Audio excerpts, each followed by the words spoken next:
Sir இவர் தான் உங்க மாமனாரா? ஒரு டைப்பா இருக்காரு.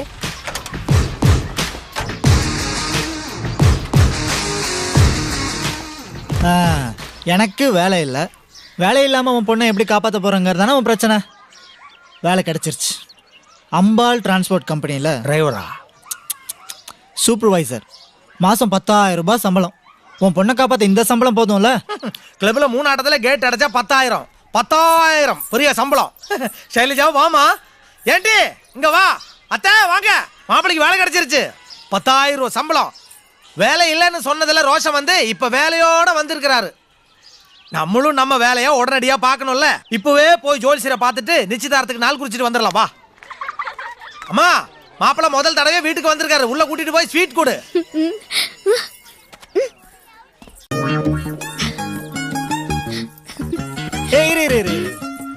என்ன ஸ்வீட் தர போற? ரசகுல்லா.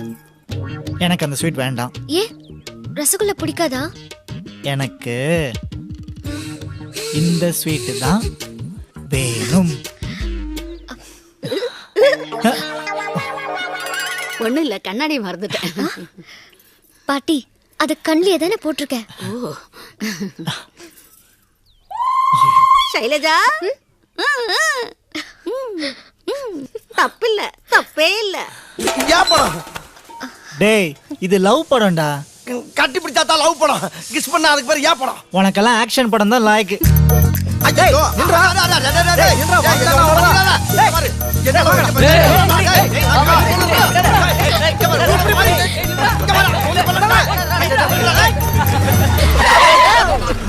Sorry sir. ஏய் இங்க யார்? அர்ஜுன். நான் தான். வா போலாம். எங்க? சினிமாக்கு வாடானா. ஒரு நிமிஷம் இருங்க. என்ன எதுக்கு சார் கூப்பிடுறீங்க? காரணம் தெரிஞ்சாதான் வருவீங்களா? 2 நாளைக்கு முன்னாடி ராமேஸ்வரம் பக்கம் ட்ரிப் போனல நீ. ஆமா. அப்போ அங்க திருட்டு போட்ல வந்த தீவிரவாதிகளுக்கு நீ டைனமைட் சப்ளை பண்ணிருக்க. அதனாலதான். தீவிரவாதிகளுக்கு டைனமைட் சப்ளை பண்ணனா?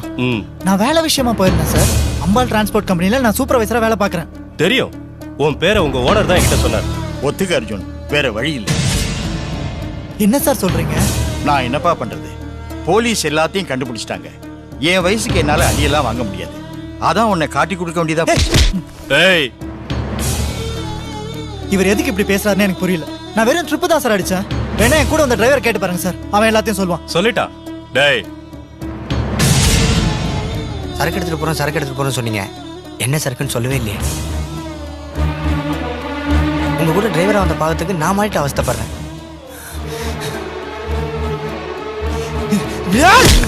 ஏய் என்ன ரொம்ப எகிர்ற? என் லவர் என்ன கேவலமா பேசிட்டா. எனக்கு ஒரு வேலை வேணும். எந்த வேலைனாலும் பரவாயில்ல நீ சொல்லல. உன்கிட்ட நான் பண்ற வேலையை பத்தி தெளிவா சொல்லல. உனக்கு 10,000 ரூபாய் சம்பளம் ஃபிக்ஸ் பண்ணல. மாட்டிக்கிட்ட உடனே நல்ல மாதிரி நடிக்கிறியா?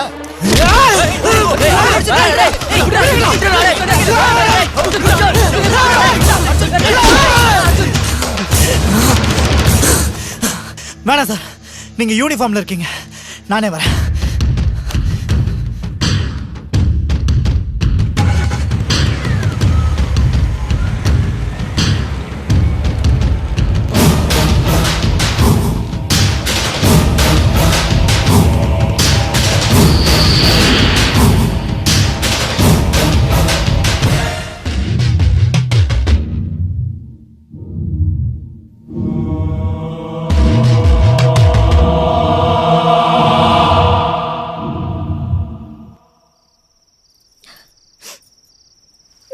இப்ப மாப்பிள்ளை என்ன பெரிய தப்புட்டாருன்னு அழுகுற? என் மேல இருக்கிற கோபத்துல நான் சொன்ன வேலை வேணான்ட்டு அவரா போய் ஒரு வேலை தேடிக்கிட்டாரு. என்ன அது தப்பான வேலையை போச்சு. பேசாம நான் சொன்ன வேலைக்கு போயிருக்கலாம். கௌரவம் பார்த்தாரு. இப்ப கேவலப்படுறாரு. வீம்பு, வெட்டி வீம்பு. என்ன மாட்டின கேஸ் பெருசுன்றதால வெயில்ல கூட எடுக்க முடியாது. நீ ஒன்னும் பயப்படாத. அதுக்காக விட்டுற முடியுமா? மாப்பிள்ள இல்ல. யாரு கையில காலில் வீழ்ந்தாவது வெளியில் எடுக்கிற. யார பிடிக்கலாம்? எனக்கு தெரிஞ்ச ஒரு பெரிய மில்லோனர் இருக்காரு. கிளப்புக்கு வரவரு தான். அவரு ஹோம் மினிஸ்டரும் 1ஆவதுல இருந்து ஒன்னா படிச்சவங்க. அவர்கிட்ட பேசுறேன்.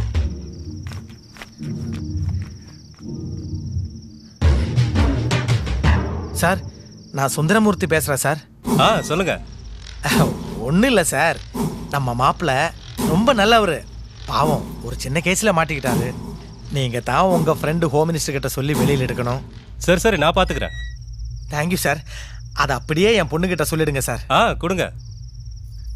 ஹலோ. நீ ஒன்றும் கவலைப்படாத. ஹோம் மினிஸ்டர் என்னோட க்ளோஸ் ஃப்ரெண்டு தான். கொலை கேஸ்லயே மாட்டியிருந்தாலும் வெளியே எடுத்துடலாம். நாளைக்கு அவன் வெளியில இருப்பான்.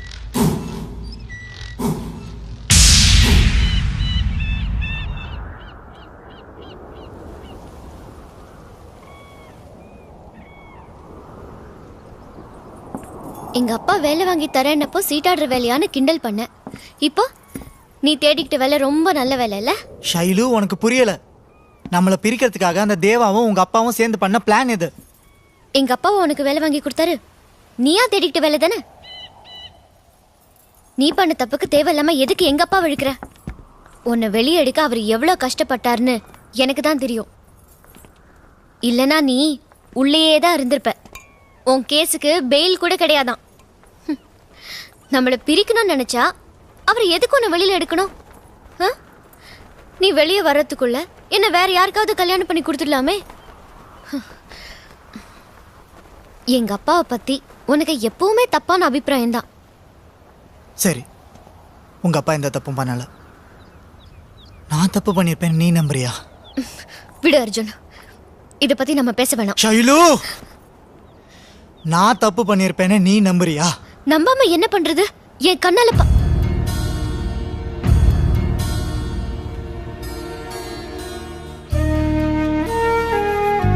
இனிமே உங்ககிட்ட பேசி பிரயோஜனம் இல்லை. லவ் பண்றவங்களுக்கு எது இருக்கோ இல்லையோ, நம்பிக்கை இருக்கணும். உனக்கு என் மேல நம்பிக்கை போயிடுச்சு. நம்பிக்கை இல்லாத இடத்துல காதல் இருக்காது. காதல் இல்லாத இடத்துல நான் இருக்க மாட்டேன்.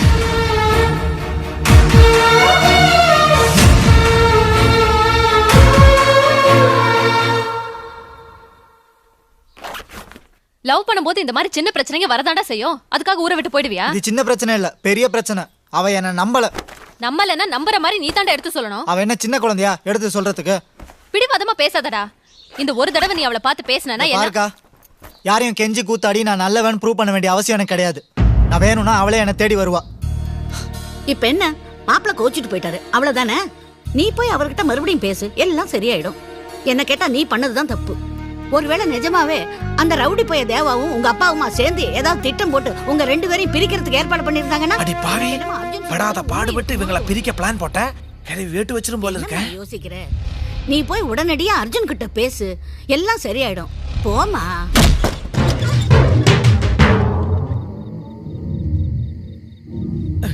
அம்மா சைலஜா, மாப்பிள்ள ஊருக்கு போறாரு. ஐயோ, என்னது தலையில ஆச்சி, ரத்தம் இருடி. அப்பா தலையில ரத்தம் வருது. அது ஒண்ணு இல்லம்மா, மாப்பிள்ள ஊருக்கு போறாரு. இல்லப்பா, தலையில எப்படி அடிபட்டுச்சு? அது ஒண்ணு இல்லம்மா, மாப்பிள்ள கோபத்துல மாப்பிள்ள உங்ககிட்ட கோபிச்சுட்டு ஊருக்கு போறாருன்னு தெரிஞ்சது. போய் தடுத்த. வேண்டாம் மாப்பிள்ள ஊருக்கு போவாதீங்கன்னு கெஞ்சினேன். ரொம்ப கோபத்துல இருந்தாரு. பரவாயில்ல, பொண்ணை பத்தவனாச்சுன்னு வயசு வித்தியாசம் பார்க்காம காலில் விழுந்து போகாதீங்கன்னு கெஞ்சினேன். சைலு மனசு நீ தாண்ட கெடுத்த, நீ தாண்ட பிளான் பண்ணி என்ன போலீஸ்ல புடிச்சு கொடுத்தான்னு சொல்லி என்னை எட்டி உதைச்சிட்டாரம்மா. அவர் எட்டி உதைச்சது கூட பரவாயில்லம்மா, என் தலைதான் உடைஞ்சது. இன்னொன்னு பண்ணாரம்மா, என் மனசு அப்படியே உடைஞ்சு போயிருச்சு. என்கிட்ட தொலைஞ்சிருச்சுன்னு போய் சொல்லிட்டு அவர் கையில நீ ஆசையா போட்ட மோதிரத்தை தரையில தூக்கி விசிறி அடிச்சுட்டாரம்மா. இந்த மழை மேல சத்தியமா சொல்றேன், நீ என் மனசுல எப்பவுமே இருப்ப. நீ கொடுத்த இந்த மோதிரம் என் விரல்ல எப்பவுமே இருக்கும்.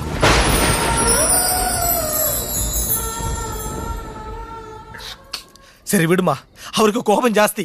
நீ வேணா போய் அவர் காலில் விழுந்து தடுத்து அவர் கேட்பாரு. வேணாம். இல்லையாம்மா, உன்னை எட்டி உதைக்க அவரு வேணாம். நான் தேவையில்லைன்னு உதறிட்டு போற யாரும் எனக்கு தேவையில்லை. நான் வேணும்னா அவரே என்னை தேடி வருவார். போறவரு சும்மா போகாம அந்த தேவ கிட்ட வேற தகராறு பண்ணிட்டாரு. அவரு மேல இருக்கிற கோபத்தை தேவ என்கிட்ட காட்டுறான். நான் எப்பயோ வாங்கின கடனை வட்டியோட உடனே திருப்பி கேட்கறா. தர முடியலன்னு அவன் பொண்ணனுக்கு கட்டி கொடுன்றா. என் பொண்ணு ராஜகுமாரி. அந்த பொறுக்கிக்கு என் பொண்ணை கட்டி கொடுக்கறத விட தூக்கு போட்டு நான் செத்துருவேன். உனக்காக பாக்குறேன். இப்ப என்னங்க பண்றது?